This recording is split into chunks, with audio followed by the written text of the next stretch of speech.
Alkitab setahun hari ke-299, Mazmur 119 ayat 105 hingga 112. Firman-Mu itu pelita bagi kakiku dan terang bagi jalanku.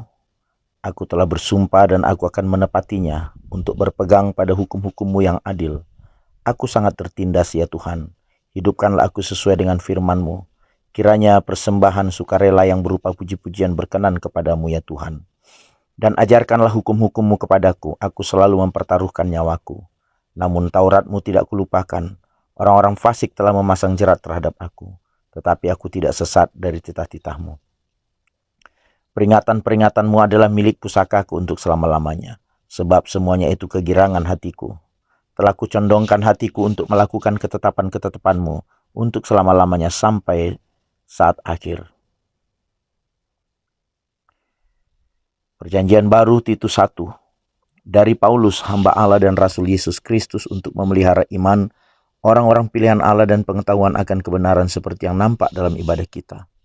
Dan berdasarkan pengharapan akan hidup yang kekal, yang sebelum permulaan zaman sudah dijanjikan oleh Allah yang tidak berdusta, dan yang pada waktu yang dikehendakinya telah menyatakan firman-Nya dalam pemberitaan Injil yang telah dipercayakan kepadaku sesuai dengan perintah Allah Juru Selamat kita.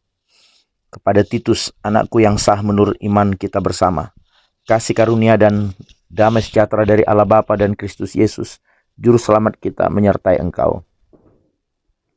Aku telah meninggalkan engkau di Kreta dengan maksud ini, supaya engkau mengatur apa yang masih perlu diatur dan supaya engkau menetapkan penatua-penatua di setiap kota, seperti yang telah kupesankan kepadamu, yakni orang-orang yang tak bercacat, yang mempunyai hanya satu istri, yang anak-anaknya hidup beriman dan tidak dapat dituduh karena hidup tidak senonoh atau hidup tidak tertib. Sebab sebagai pengatur rumah Allah, seorang penilik jemaat harus tidak bercacat, tidak angkuh, bukan pemberang, bukan peminum, bukan pemarah, tidak serakah, melainkan suka memberi tumpangan, suka akan yang baik, bijaksana, adil, saleh, dapat menguasai diri, dan berpegang kepada perkataan yang benar, yang sesuai dengan ajaran yang sehat, supaya ia sanggup menasihati orang berdasarkan ajaran itu, dan sanggup meyakinkan penentang-penentangnya. Karena sudah banyak orang hidup tidak tertib, terutama di antara mereka yang berpegang pada hukum sunat. Dengan omongan yang sia-sia, mereka menyesatkan pikiran. Orang-orang semacam itu harus ditutup mulutnya, karena mereka mengacau banyak keluarga dengan mengajarkan yang tidak-tidak untuk mendapat untung yang memalukan. Seorang dari kalangan mereka, nabi mereka sendiri pernah berkata, dasar orang Kreta pembohong, binatang buas, pelahap yang malas. Kesaksian itu benar, karena itu tegurlah mereka dengan tegas, supaya mereka menjadi sehat dalam iman, dan tidak lagi mengindahkan dongeng-dongeng Yahudi dan hukum-hukum manusia yang berpaling dari kebenaran. Bagi orang suci semuanya suci, tetapi bagi orang najis dan bagi orang tidak beriman, suatu pun tidak ada yang suci. Karena baik akal maupun suara hati mereka najis. Mereka mengaku mengenal Allah, tetapi dengan perbuatan mereka menyangkal Dia. Mereka keji dan durhaka dan tidak sanggup berbuat sesuatu yang baik. Perjanjian Lama, Yeremia 52. Zedekia berumur 21 tahun.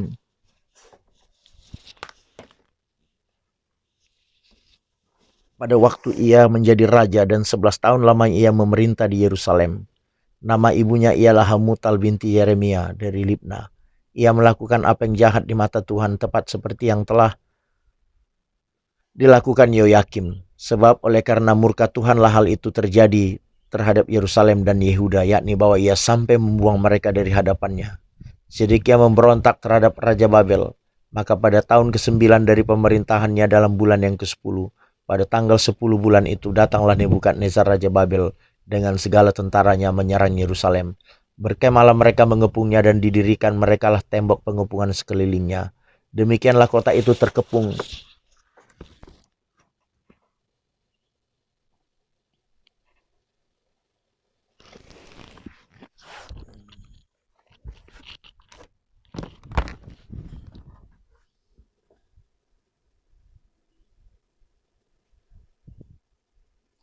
sampai tahun yang ke-11 pemerintahan Raja Zedekia. Pada tanggal 9 bulan yang keempat, ketika kelaparan sudah merajalela di kota itu dan tidak ada lagi makanan pada rakyat negeri itu, maka dibelah oranglah tembok kota itu. Melihat hal itu maka melarikan dirilah raja dengan semua tentara, meninggalkan kota itu pada waktu malam melalui pintu gerbang antara kedua tembok yang ada di dekat taman raja. Sekalipun orang Kasdim mengepung kota itu sekeliling, mereka lari menuju ke arah Bayordan. Tetapi tentara Kasdim itu mengajar raja dari belakang dan mencapai Zedekia di dataran Yeriko.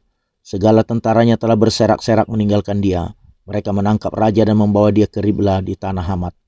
Kepada Raja Babel yang menjatuhkan hukuman atas dia, Raja Babel menyuruh menyembeli anak-anak Zedekia di depan matanya. Juga semua pemuka Yehuda disembelinya di Ribla. Kemudian mata Zedekia dibutakannya, lalu ia dibelenggu dengan rantai tembaga. Kemudian Raja Babel membawa dia ke Babel dan menaruhnya dalam rumah hukuman sampai kepada hari matinya. Dalam bulan yang kelima pada tanggal 10 bulan itu, itulah tahun ke-19 pemerintahan Nebukadnezar. Raja Babel datanglah Nebuzaradan, kepala pasukan pengawal yang melayani Raja Babel ke Yerusalem. Ia membakar rumah Tuhan, rumah raja dan segala rumah di Yerusalem. Segala rumah orang-orang besar dibakarnya dengan api. Segala tembok sekeliling kota Yerusalem dirobohkan oleh tentara Kasdim yang ada bersama-sama dengan kepala pasukan pengawal itu. Sebagian dari orang-orang yang paling lemah dan sisa-sisa rakyat yang masih tinggal di kota itu dan pembelot-pembelot yang menyeberang ke pihak Raja Babel dan sisa-sisa raja para pekerja tangan diangkut ke dalam pembuangan dan oleh Nebuzaradan, kepala pasukan pengawal itu. Hanya beberapa orang miskin dari negeri itu ditinggalkan oleh Nebuzaradan, kepala pasukan pengawal itu, untuk menjadi tukang-tukang kebun anggur dan peladang-peladang. Juga tiang-tiang tembaga yang ada di rumah Tuhan dan kereta penopang dan laut tembaga yang ada di rumah Tuhan dipecahkan oleh orang Kasdim dan seluruh tembaganya diangkut mereka ke Babel. Kuali-kuali, penyodok-penyodok, pisau-pisau, bokor-bokor penyiraman dan cawan-cawan dan segala perkakas tembaga yang dipakai untuk menyelenggarakan kebaktian diambil mereka. Juga pasu-pasu, perbaran-perbaran, bokor-bokor penyiraman, kuali-kuali, kandil-kandil, cawan-cawan dan piala-piala, baik segala yang dari emas maupun segala dari perak, diambil oleh kepala pasukan pengawal itu. Adapun kedua tiang laut yang satu itu dan ke-12 lembu tembaga yang ada di bawah kereta penopang yang dibuat oleh Raja Salomo untuk rumah Tuhan, tiada tertimbang tembaga segala perkakas ini. Adapun tiang-tiang itu satu tiang 18 hasta tingginya dan dapat dililit oleh tali yang 12 hasta panjangnya. Tebalnya 4 jari dan geronggang dari dalam. Di atasnya ada ganja dari tembaga, tinggi ganja yang satu itu 5 hasta. Dan jala-jala dan buah-buah delima ada di atas ganja itu sekeliling, semuanya dari tembaga. Dan tiang yang kedua seperti itu juga mengenai buah delima. Ada 96 buah delima yang merupakan gambar timbul. Seluruhnya buah-buah delima itu ada 100 pada jala-jala itu berkeliling. Lalu kepala pasukan pengawal itu menangkap Seraya imam kepala dan Zefanya imam tingkat 2 dan ketiga orang penjaga pintu.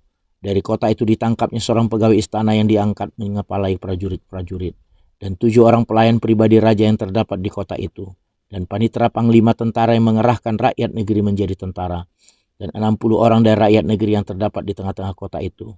Nebuzaradan kepala pasukan pengawal menangkap mereka dan membawa mereka kepada Raja Babel di Ribla. Lalu Raja Babel menyuruh membunuh mereka di Ribla di tanah Hamat. Demikianlah orang Yehuda diangkut ke dalam pembuangan dari tanahnya. Inilah jumlah rakyat yang diangkut ke dalam pembuangan oleh Nebuzaradan dalam tahun ke-7. 3.023 orang Yehuda dalam tahun ke-18 zaman Nebukadnezar. 832 jiwa dari Yerusalem dalam tahun ke-23 zaman Nebukadnezar diangkut ke dalam pembuangan oleh Nebuzaradan, kepala pasukan pengawal. 745 jiwa orang Yehuda, seluruhnya berjumlah 4.600 jiwa. Kemudian dalam tahun ke-37 sesudah Yoyakim raja ke Yehuda dibuang dalam bulan yang ke-12 pada tanggal 25 bulan itu, maka Ewil Merodak Raja Babel dalam tahun ia menjadi raja menunjukkan belas kasihannya kepada Yoyakim Raja Yehuda dengan melepaskannya dari penjara. Ewil Merodak berbicara baik-baik dengan dia dan memberikan kedudukan kepadanya lebih tinggi daripada kedudukan raja-raja yang bersama-sama dengan dia di Babel. Yoyakin boleh mengganti pakaian penjaranya dan boleh selalu makan roti di hadapan raja selama hidupnya. Dan tentang belanjanya Raja Babel selalu memberikannya kepadanya sekadar yang perlu tiap-tiap hari selama hidupnya sampai hari matinya. Amin.